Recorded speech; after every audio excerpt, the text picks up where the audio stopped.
Well, good afternoon. Ladies and gentlemen, friends, colleagues, I'm sure you are sleeping, but it's okay. We'll try to wake you up. I'll try to make it brief, we'll try to make it as interesting as possible, and we'll see how it goes. Let's try to see if I can hold your attention for that long.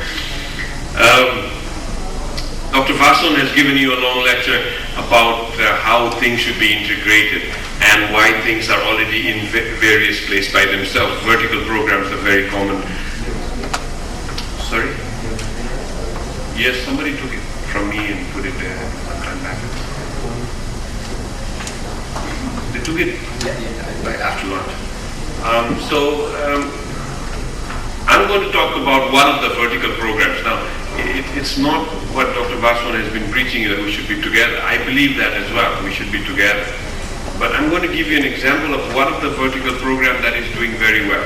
It's doing well, so maybe many other countries, what they have done now is try to, instead of trying to say, okay, we are all here, let's make a joint thing, they try to join something that is already working well. So maybe that could be something that Indonesia can go through as well, try to join a program that is already doing well. And the surveillance program for immunization, especially the polio part, is doing very well.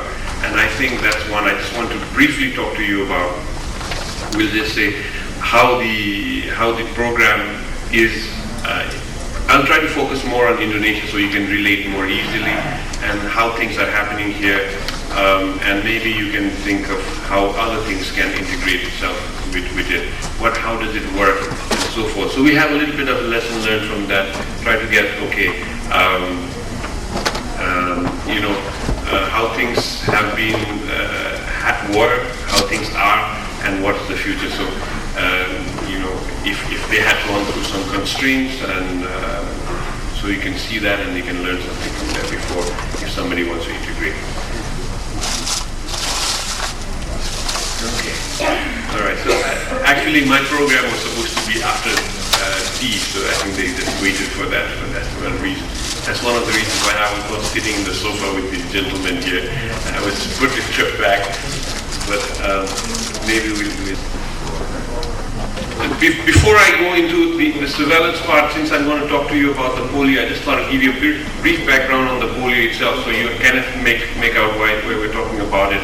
Why is surveillance so important to the polio program, and why is it becoming such a good program for the polio itself, except in the lab. And that was smallpox. We eradicated smallpox, so we said, okay, we can do it, we can eradicate things. So they all got together and said, all right, let's try to eradicate another disease. And they thought polio would be a good one. Some of you who have seen polio, who have been experienced polio in your family or in your relatives, or would know it's a disease that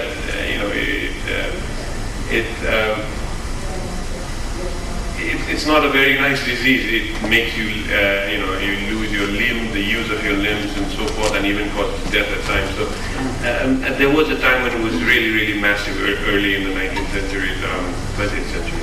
And so in 1988, when they saw there was about 125 countries that were still having endemic polio in their country, and they all said, okay, this can be eradicated. It's an immunizable disease. You immunize them, you really go after it, we can take care of it.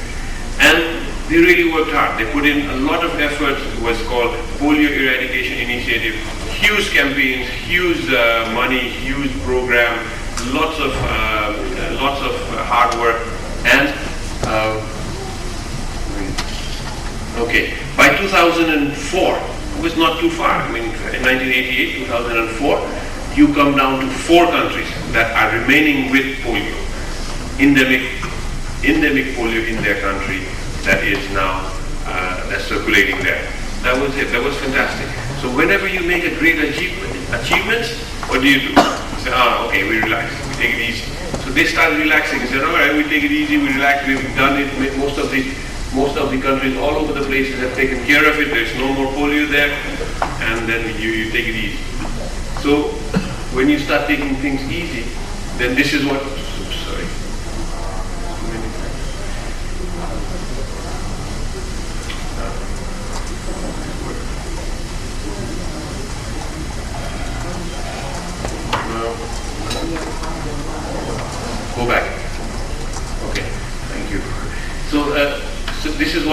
when you kind of take it a little bit easy. You see, this was the 4 countries. Then it starts spreading.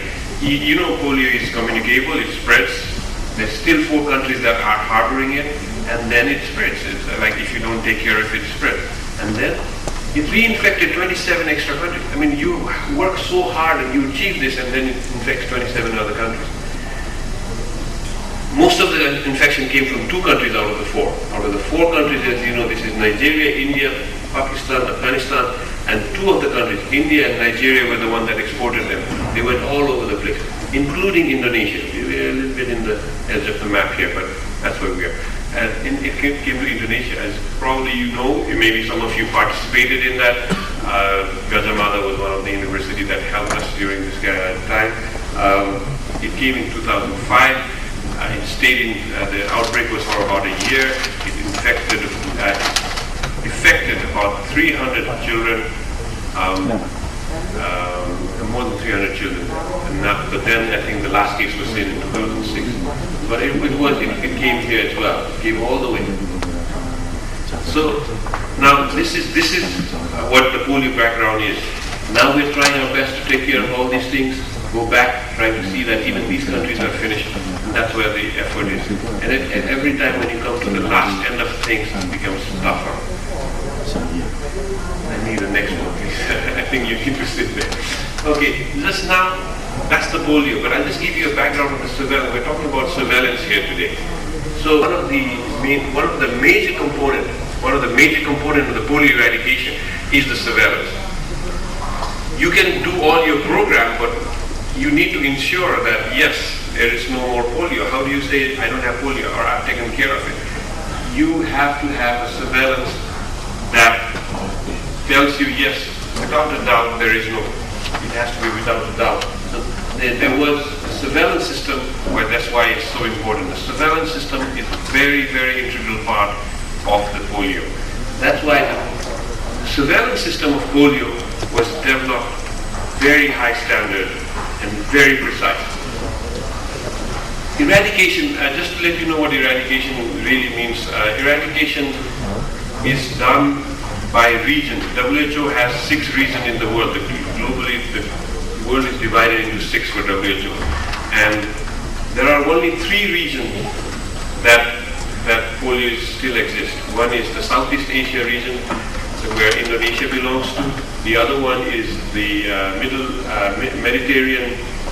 Eastern Mediterranean region, where Afghanistan and Pakistan belongs to, and the African region where Nigeria belongs to. The other regions are polio-free.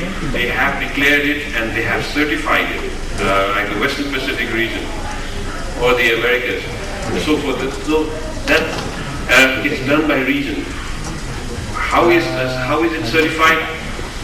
You have to have no polio in the region for 3 years, consecutive years. There should be no polio. But then you can go and say, okay, I don't have polio.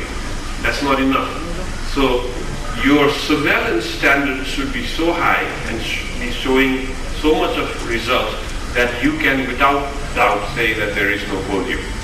So that's why surveillance is so important for the polio. If you don't have a good surveillance, you cannot say without doubt that you don't have polio. And so you've got to have raised standard of surveillance. And then you've got to say, with the raised standard of surveillance, I can guarantee that there is no polio in the last 3 years. Then you get a certificate of saying that it's polio-free. Indonesia is in a region of Southeast Asia. It's not declared polio-free yet. I think in early 2006 was when the last case was in Indonesia.